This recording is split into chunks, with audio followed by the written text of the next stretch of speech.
বিবাহিত মানুষ ব্যভিচারে লিপ্ত হলে সেটার ভয়াবহতা আরো অনেক বেশি ভয়াবহ। কোরআনে অনেক অপরাধের শাস্তির কথা বলা আছে, কিন্তু কেউ যদি ব্যভিচারে লিপ্ত হয় তার শাস্তি সবচেয়ে করুণভাবে, সবচেয়ে নির্মমভাবে, সবচেয়ে কঠোরভাবে শাস্তি দেওয়ার কথা বলা হয়েছে। But why? দুজন মানুষ নিজেদের সম্মতিতে এই অপরাধ কর্ম, এই গুনাহের কাজে লিপ্ত হয়েছে, তারা তো কারোর ক্ষতি করছে না। ইসলামের দৃষ্টিতে আপনি অন্য আর 10টা কবিরা গুনায় লিপ্ত হলে যতটা অপরাধী হবেন, আপনি জেনায় লিপ্ত হলে, বিবাহিত মানুষ জেনায় লিপ্ত হলে তার চাইতে অনেক বেশি ভয়াবহ অপরাধ হিসাবে ইসলাম দেখে। কিন্তু কেন? এখানে তো সোসাইটির কোনো ক্ষতি হচ্ছে না, দুজন মানুষ সম্মত, কারোর ক্ষতি তারা করছে না, আল্লাহর বিধান লঙ্ঘন করছেন। বাট এটাকে ইসলাম এত কঠোরভাবে কেন দেখেছে এবং এত কঠোর নির্দেশ কেন দিয়েছে এর শাস্তির ব্যাপারে?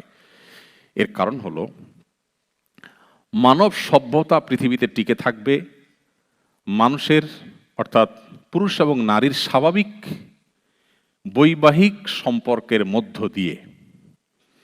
এর বাইরে যত আইডিয়া পৃথিবীতে ইমপ্লিমেন্ট করা হচ্ছে, এর প্রত্যেকটা ব্যর্থ হতে বাধ্য।